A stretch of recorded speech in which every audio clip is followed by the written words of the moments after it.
and make the best in the middle of it, knowing that at the end of the arc there's a good destination. There you go. Can I drop the mic right there? I like that. Make sure you smile going down the hill. That's really takes a picture. That's a taste of the economic arc. This week's episode of Going Rogue, a podcast that unleashes the unthinkable in culture, religion, business, and everyday life. We even sneak in some politics now and then to keep things interesting. So, it's time to strap in and let's see how far you are willing to let Mac and the team stretch you to your edge of thinking differently. Okay, welcome to Going Rogue, the podcast where we unleash the unthinkable to help us see things differently and try to usher in a new renaissance centered around creativity, spiritual depth, and a shift from me to we. Hi, I'm Mac, your host, and I got my buzz with me here, on the edge, Coach Stu. Hey, Mac, how you doing? Let's say hi to the Rev. Hey, Rev. Always good to be with you guys. It's a fun night when we do these recordings. So I want to say hello to all of you beautiful exotic cocktails out there. That's you, if you're listening. That's it. And I just wanted to say that last week was fun, talking about the wisdom nuggets, like the memes. If you haven't seen our memes, check out our Facebook page, our Instagram. I mean, just look for them. They are so I just love seeing them. I smile every time because Mac will text them out to us before they go up, and I'm just like I love every single one of them. I love the way your warped mind works, man. And if you haven't seen those, go listen to the muses because both these guys are putting out incredible muses that are really thought provoking. Yeah, we love that kind of stuff. So we try to tweak it a little bit. Love to hear your comments, and it's all fun stuff. So go invite other people to follow us. That's right. Come to the party. Come to the party, gang. So here we are with this episode, and we've entitled it, we struggled with the title, really did. Struggled with the title, changed it probably 3 or 4 times. We're calling this one the economic arc. Like Noah's Ark? No, Coach. We're not. No. I mean, he didn't have to contract with people to build the ark. Economic thing? No, I think he had plenty of. There had to be money back then in some form. Well, if you watch the movie that Russell Crowe did, that'd be very interesting to see. I want to know what the economy was in the bottom of that boat with all that crap going on. Oh my gosh! Yeah. All right, we digress. All right, here we go. So we're talking about the economic arc tonight, and it's really kind of two-phased. I want to give you some very real, practical, based upon my personal experience of 30 years in the business, if you will, of some economics currently just out there in the field, maybe some perspectives that you can just kind of, and again, we're not going to have an economics class, all right? But just give you some high-level stuff, the arc of economics.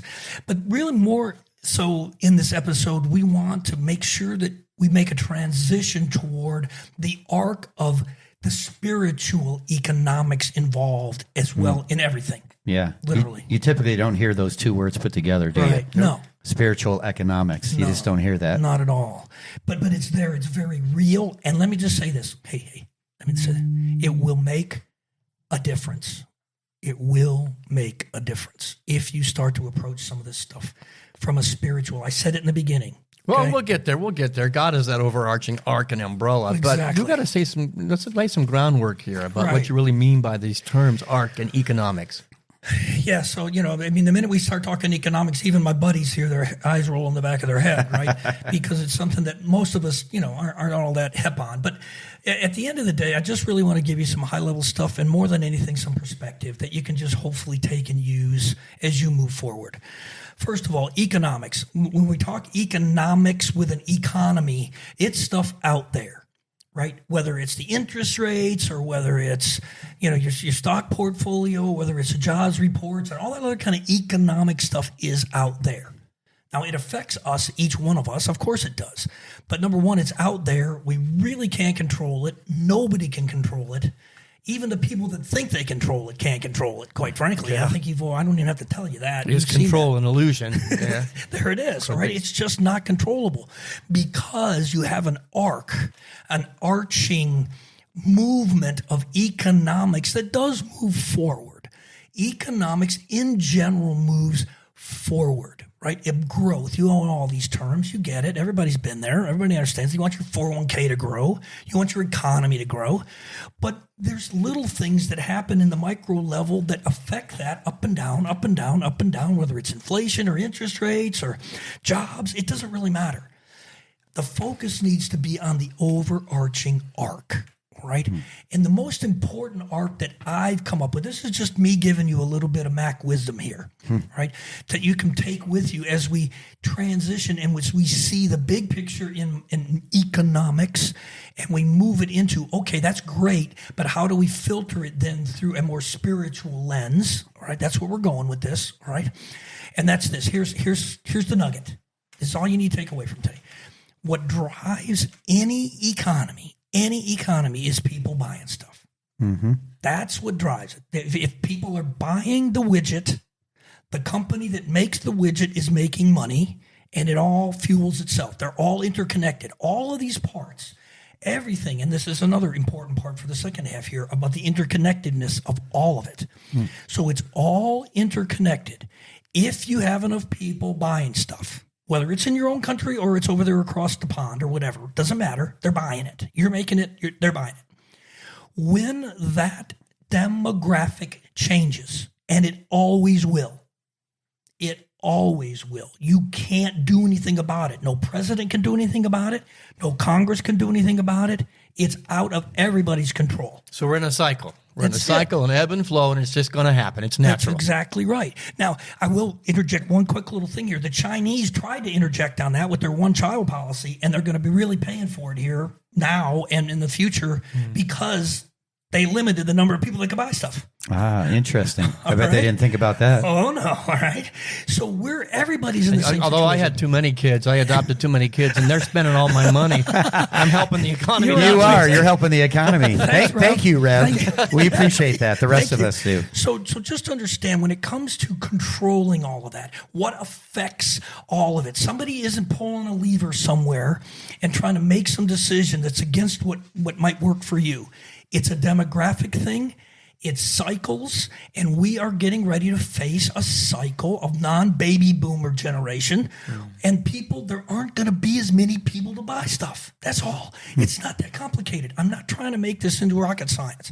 Just understand that. And so as the future unfolds over the next 3 to 5 to 10 years, and you're wondering what the heck happened, because it was like this for the last 15 or 20, why has things changed? That's why. So what you're saying is we can't blame any president, any congressman, any government, any party for the ebb and flow. It's just going to happen, and we need to put our hands up and ride the ride and make the best in the middle of it, knowing that at the end of the arc there's a good destination.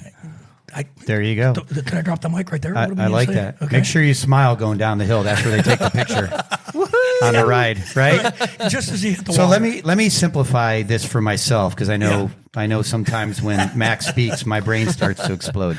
So I think what I'm hearing you say is that there's going to be, or there is now, fewer people, right? Right. And so there's fewer dollars that can be inserted into the economy. Right, which is going to affect our economy. Exactly. Right, because there's just less people. There's just less demand. Yeah. That's okay. All right. So are you saying that we all need to have more kids? I've already done my part. I'm done. I think we're past that part, Stu. All right.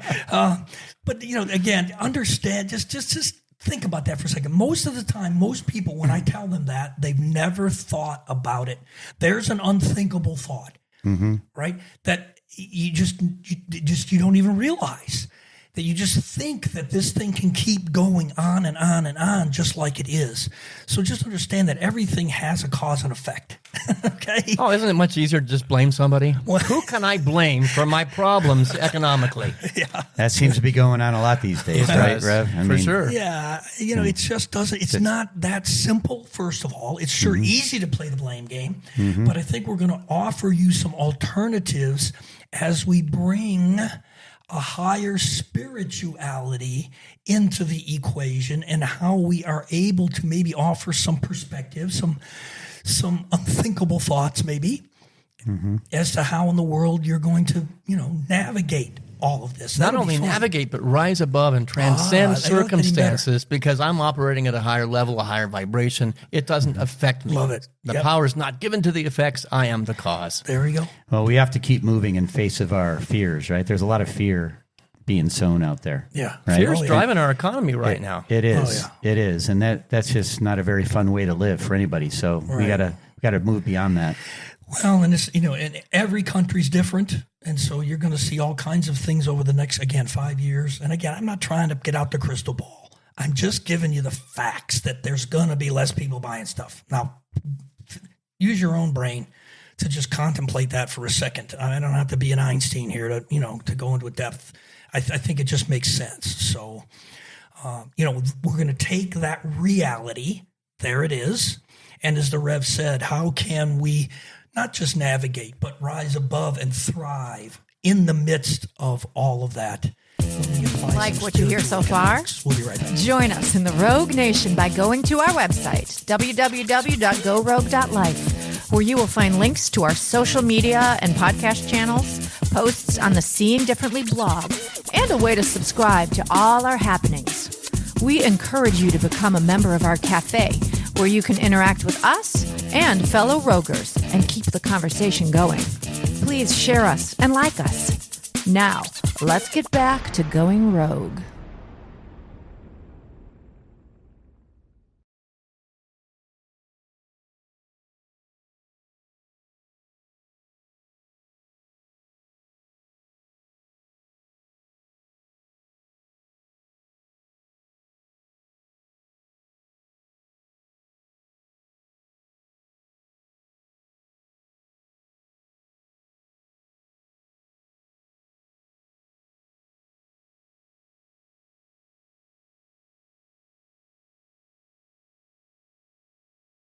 All right, welcome back to Going Rogue, where this episode, we are talking about the economic arc. And we're talking about the macroeconomic arc, whether it's culturally, we just talked about that. And then we also have an arc, a trajectory that really everything has, as far as I'm concerned. And now we can start to bring an economic perspective in from a spiritual angle and see how those two things, that might be an unthinkable thought to put those two words together. Mm-hmm. Thanks to Yeah, you were just for saying sure. that, right? Yes. Yeah. So here we are. What kind of an arc might we see in the general sense when it comes to the universe? Is the universe good? Is the universe moving forward? Is it Is the universe for us? Is it in Yes. our favor? Is God in our favor? That's the arc that I think it's the question we need to it's ask. My beautiful. answer is an emphatic yes. Yeah. Things are working in my favor, but I got to cooperate. I like to use the river. The river's flowing to the ocean. I either cooperate with it or I don't. Right. I'm either fighting the current, but the water's going to take me to where I need to be. So that cooperation is necessary. So the arc that you're talking about, whether it's spiritual or otherwise, it's my job to tap into it, to focus in on it. And that's an inward reality, not an external reality. So Yes. what's the economy on the inside of my thoughts and my feelings, my daily spiritual life? I'm with you. Big yes for me with that. That'll Yeah. preach. So here's another question though, is do you believe it? I ask this question of my wrestlers a lot. Like I'll tell them, you are a good wrestler. I'm telling you. And this is why. And then they look at me and I say, do you believe me? Do you believe it? Like you have to believe it for it to be true, right? Well, and maybe yeah. it's that easy.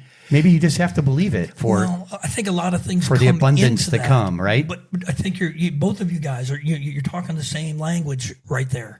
When it comes to, first of all, I think the unthinkable, unleashing the unthinkable. I think we just unleashed an unthinkable for probably a lot of you out there. The Rev said it. Stu reinforced it. Is the universe, God, the one power, whatever, okay, for us, or is it opposition to us? And believe me, whatever side you land on there makes a huge, huge difference in your life, right? So we're coming from the perspective that we're going to start at the arc of it's for us, right? If you ever watch any of Rob Bell's stuff, we've done a lot of that stuff, and he gave a talk several years ago. You can watch him out on YouTube.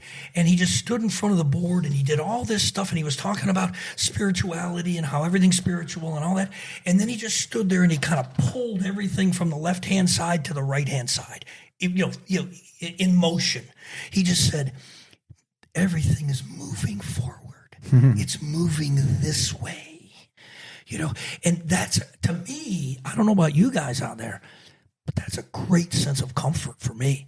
I love that. I want some of that. I can't screw it up, is what he's saying. No matter how much I forget or I fall down or I make a mistake or do something stupid and boneheaded, I can't mess it up because the arc has taken me to a good place. Get back up on my feet, tap back in, and get with the program. Yes. Yeah. Yeah. Well, and at the core of this, perspective is your thinking. You have got to start thinking differently. Your thinking will reinforce that belief that Stu was talking about. And I even want to, we don't do this very often, or at least we haven't done it up to this point. But I'll pull in, for me, very important one, a little Bible verse, if you want to, I'm going to just call it wisdom. There's just tons of wisdom in the Bible. All right. And so here's a nugget of wisdom, right? So really what Paul is telling the Romans, he's just saying, do not conform any longer to the pattern of this world, but be transformed by the renewing of your mind. One of my favorites. Oh, yeah, me too. I mean, that is such great advice. I don't care if you're a Buddhist. I don't care if you're a Hindu. I don't care if you're a nun or whatever out there. I mean, that is beautiful advice. The economy of what's going on the inside of me is affecting the outside economy. So, we kind of started with this podcast saying you could not change the outside, but I have a belief system that I can change the outside of my experience of it. It may not change the actual circumstances, but how I'm relating, how I'm receiving life on the outside is either heaven or hell based on the economy that's on the inside and that overarching arc that life is for me, God is for me. Yeah, for sure. The way I hear this is if I fix my attention on God, he'll change me from the inside out. Mm-hmm. Right? Yeah. Oh, yeah. The very, very Which cool. is what the Rev is saying. I mean, that's... It's turn the other cheek. Jesus, the master teacher, talked about turning the other cheek. It's just looking a different direction. If things are not working, if all the traffic's coming my way, I might want to turn and look the other way and realize I'm not cooperating with that river. I'm going away from the ocean, and I'm going to drown in any time soon. So I turn, look a different way, think a different way, feel a different way, and cooperate with what is as a means of transforming what is into something better.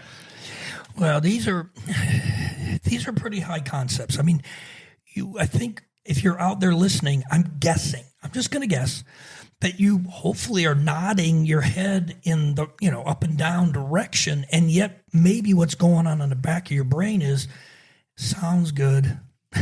Sounds good. Are we speaking at a lofty place? He's got three middle-aged white guys talking who are pretty well off securely. Economically, we're good. Yeah. And you got the woman I talked about last week who's struggling to raise 3 kids and 4 jobs. Her economy is different, but the principle does apply. Yes. It has to apply. And I realize that my economy today is a result of implementing what we just talked about. I used to have a poverty consciousness. I was affected by everything on the outside. My job didn't pay me enough. I never made enough money. And when I changed my attitude to gratitude for what I was getting paid, suddenly my life became more lucrative. Yeah. Well, again, what you think, here we go, unthinkable thought. Your thinking affects all of this stuff. Yes, your work at your job and whether you're making the widget and will you get paid to make the widget and all that kind of stuff. Blah, blah, yeah, blah, blah, blah. Yeah, that affects your bank account. It sure does. All right. But your mental perspective, your mental perception, your intentions. And I think it was interesting you said, Rev, that no, we can't change necessarily what Jerome Powell decides he wants to do or anything out there. True. But what you were, I think, insinuating at, and it was there, at least I heard it, what you can do is put a different energy out into the field. Each one of us can put a different energy out there into the field about goodness, about prosperity, about abundance. And again, it's not the name it, claim it thing where I'm going to put the Maserati on my refrigerator, all right? It's about the idea that there's enough for everybody. There really is. Now, that's pretty much a fact, too. There's enough stuff for everybody. It's just how we distribute it, how we think about it, and how we enter into those resources. They're God, they're kingdom resources. All right. This is God we're talking about, Mac. There's an abundance. That's right. Not just enough. Yeah. Right? There's More an than abundance. There's more than enough. This is the ark. It's unlimited. So I'm not a victim of the economy. I'm a victim of my stinking thinking. Right. I'm a victim of limiting God and saying, oh, there isn't enough to go around, so I go put my money and my things in the storehouse. I keep it. So greed is driving the economy, and we're fear-based because there isn't enough. I got to hold on to mine. When in reality, what you're saying is if we share more readily, there'll be more. Loaves and fishes. Right. Those loaves and fishes were just an example, that miracle story of people who just shared what they were hoarding. They were always there. There wasn't a miracle of more fishes that manifested. It was like people just quit being greedy and said, wow, there's enough to go around. Yeah. Let me share with my neighbors. Have some of mine. Right, because there's enough, because the reality shifted from economy of man to an economy of God. Yes. I think I just heard a meme in there. Did you hear it? This is the Rev talking. Don't be limited by your stinking thinking. I like it. What I can do with that. You're going to turn me loose with that statement? Yes. Get Run, ready. baby, run. Look out for a new meme. Well, what this reminds me of, Stu? We had a situation. We did a group together. Stu and I did with some other people many, many years ago, and we were part of this church that was getting ready to build a new church, and they, and all that kind of stuff. And they had the land and bought the land and all that. That if you've been part of all that building campaign and all that kind of stuff in the church, you know exactly what I'm talking about, right? And one Sunday, the pastor got up and said, hey, let's all celebrate, right? We can all celebrate because now we own the land. We paid it off. And that didn't set well with me. Mm-hmm. You remember this, too. Yeah. Okay? Yeah. That did not set well at all with me because what it said was, look how great we are. Look what we've done, right? Now, I'm not saying that the generosity involved with that wasn't good and wasn't valuable. But when you posture and you say, now this is mine, we own it. And so what did I do? Right? I said, we can't let that stand. So that week when we got together as a group, we went out there to that vacant land. Went to the site, yeah. We went, no church, no nothing. I mean, it was just a piece of land. And what did I have you guys do? Yeah, we each picked a stone. I each had you pick up an Ebenezer stone. And we're not going to go into that because that'll be a side trail. But we had each one of you pick it up and we put them in a jar to do what more than anything? Remember. Remember God's goodness in that moment that God had provided for the church, that piece of land, and the abundance to be able to make it happen. I mean, it's perspective like that, gang, that we're trying to impart, that sometimes you just need to look at stuff a little differently. You need to think about it a little bit differently, and it can make all the difference in the world. Well, that whole story you just told, I want to look at it through the lens. We talked about indigenous people. How about Pocahontas? Yeah. You think you own whatever land you land on. The earth is just a dead thing you can claim. Is there real ownership? Not for us individually. We don't own anything. It all belongs to a higher power. Call it God, call it spirit, call it love. I don't care what you call it. That's where it belongs. Yeah. The overarching arc. And so, yeah, you can say you own that piece of property and put up a big building, and I'm really envious of that church. I know the church you're talking about, and they know prosperity. Yeah. They teach prosperity principles, but they're living it. And that's a great thing, but let's not forget that it doesn't belong to any of us. That's a pretty good So perspective. true, yeah. What do you think about that, Rogers? Okay. I love How about it. that? Yeah. Unthinkable, right? Well, that's and then in part, that is part of this shift. Even we'll go even one step further. We'll shift from me to we to, I'm going to have to give it a personality at this point, but work with me here. Me to thee. I love that. How about that? I like it. That how can we elevate our consciousness that yes, it's better than it's just mine. Now we're together in this. Okay. there's a step up in our consciousness right there. That's beautiful. Believe me, we need more of that, without a doubt. Okay? But now, let's open our hands together now. If it's a we, then now we need to open our hands together in unison and quote, give it up, right? That it's no longer ours, but it's, I'm using, thine. It's the As arc. Riff said. It's the Yeah. arc, the alpha and the omega, the beginning and the end. We're returning home like the prodigal son Yeah. to that magnificent arc that is the greater economy. And the me is going to create suffering because somebody has to have and somebody doesn't have to have. Then we go to we. We're making a journey back home. All that the Father has ever had has been there, ready to claim. You just had to come home. So we return to the overarching umbrella of a life force that is for us. How does that make you feel? How does it make you feel, gang? You just listen to what he just said. A life force that is for you. For us, maybe. And for us. Okay? Absolutely. Now, again, you can say, yeah, but you don't understand my situation, my circumstance. Okay? We want to point the finger out there, so-and-so. And believe me, everybody's got to live in the world. We get that, right? But at the same time, we started this whole second half out with the perspective that what's out there is out there. But what is in here, in you, you can control. Okay? It's about something now you're stinking thinking. Weren't we talking about that? We were talking about that in the break? We were talking about that in the break, Yeah, weren't we? right. Stinking thinking. But from that consciousness of that the life is for me and there's enough to go around, I'm happy to share with that woman that we talked about who's raising 3 kids. I have no problem sharing my wealth. I create a greater economy, not just for myself, but for her and for everybody on the planet. Yes. That- Well, again, go back again to some of our points. It's all interconnected, Yeah. right? Everything is interconnected. When one little cog, one little dial moves over here, it has its effect throughout the realm.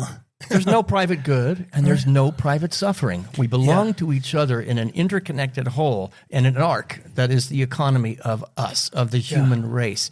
And I think that's my returning home is I just belong to you. And if you're in trouble, that's my pain. Right. That's my difficulty. And if you're celebrating, I'm going to celebrate with you, not be jealous that you have something I don't. But I'm going to share. If I have it, I'm going to share it with you because that web is how I define my life. What I love about the thought of being interconnected is what it means for me is everything I do has a lot of meaning. Yeah. Yes. Right? Because it affects everybody. Yeah. Right? What's the meme I just did? I wish I could remember it. I sure wish. God's kingdom isn't a place. Right? Yes. It's a. What did I say? I'm trying to remember now, and I wish I'm just drawing a blank. Yeah. It's going to hit you at 3 a.m. this morning. Right. Yeah. Yeah. God's kingdom isn't a place. It's a. Yeah. And we said because it's called the human race. The human race. Right? Yeah, I remember that Yeah. part of it. It's a Right. state of being. I don't know what you said. I didn't read it yet, but it's a Yeah. state of being. It's a state of consciousness. I just did it's it a today. state of love. Yeah. Yeah. But again, these are unthinkable thoughts for you. Maybe you've never been willing to go down there. And for 2 reasons, maybe. Maybe there's more, I'm sure. Okay. But I'm just going to highlight 2 of them. One, you've never heard it before. Could very well be. Maybe you're going, I've never heard that before. Let me think about that a little bit. Those are the sweetest words to our ears that you can imagine. All right. Well, I don't know. You don't have to agree with us. It doesn't necessarily mean you buy into whatever it is we're saying. But at least you said different. Let me think about it. Okay. And that could be one reason. The other reason, another reason, not the, could be you have too many buts that come after whatever it is we've just said. Yeah, but. Yeah, but. Yeah, but. And we're all guilty of that. Don't get me wrong. Okay? I'm not. What did Stu say earlier? If you point one finger this way, how many are coming back at you? Yeah. 3, right? 3 coming back at you. So we're certainly all guilty of it. But the key is to be conscious of it and catch it when you do it. Because there's such a greater arc of truth, of consciousness, of the way it all works, of the way it can work better going on out there if we just purpose to go a little bit higher into the ark and not get muddied down in all the little stuff that goes on at the 300-foot level versus the 50,000-foot level. Right. It would be amazing the effect that we can have. Well, you got to dig it even deeper. That but is actually denying God. Oh, yes, life is for me, but God is good, but people are, inherently good and we're all connected, but you've denied the ark itself. So you're putting yourself into a place of hellish suffering because you've denied the very essence and source of all creation. Your economy is based on a limited view, based upon the effects because you've butted yourself to hell. Wait, is there another meme? Don't butt yourself to hell. Just a little side note. Michelangelo painted God in his Sistine Chapel with God having a butt. And the Pope was really unhappy about it, so he said, go fix it, take God's butt out of the picture. Maybe that's what we need to do is take the butt out of our theology, our spirituality, and our economy. I like that. I like it. Let's do it. There we are. Well, again, let's take another concept before we finish this episode out. And when it comes to abundance, when it comes to the ark, when it comes to spiritual economics, you can't eliminate by any means, and you can't sort of discount the energy involved with the whole thing. All right, energy in your thinking. I had somebody, and I wish I was this clever, but I'm not. All right, they call what do we call money? Currency. Currency. Right? That it is a flow, that it is an energy that has, it's just a medium of exchange. It's all money, the piece of paper or the little coin is. That's all it is. But it has a much greater energy behind it because of the way that we use the pieces of paper. And once you become conscious, more conscious, or even conscious at all of that, then as the Rev was talking about, that woman that we talked about last week, or your generosity, your freely giving, your flow, it will go out and it comes back. Now you really be able to see this circle, this way that all of this energy flows to all of us, and it comes back and it comes around. It's a current. Yeah. I tell people in my church all the time, don't give to this church because you think we need it or because this church is poor, because you're creating a poor church. You're creating a needy church. Give to this church because you're giving from a place of a connection to God and a connection of abundance and a connection to value. The consciousness behind the giving, the investment, the purchase, whatever it is, if you're coming from fear, you're actually depleting the ark of God's abundance because you're energy exchanging fear as opposed to prosperity and truth. Wow. It's all about your thinking, right? But still give to the church. Yeah, we need it. Right, yeah. I am a minister. No matter what you're thinking. Right.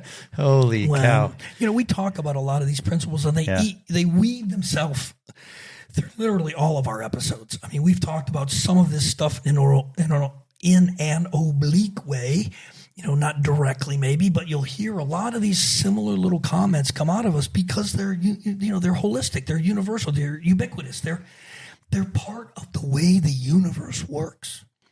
And if nothing else in this podcast, not just this episode, but in this podcast, if you choose to listen to us, and we hope that you do because we hope we're bringing value, you're going to start to go, you know what? It seems like all this stuff is like connected to each other and it's relevant, and wow, it's really hard to separate this from over this to over here and compartmentalize it all and all of it. It really, you have to start at the ark and realize how good that is and ground yourself in that, and then you can begin to have poise and wisdom and discernment when it comes to trying to figure out how to deal with all the little stuff that starts milling around underneath the ark.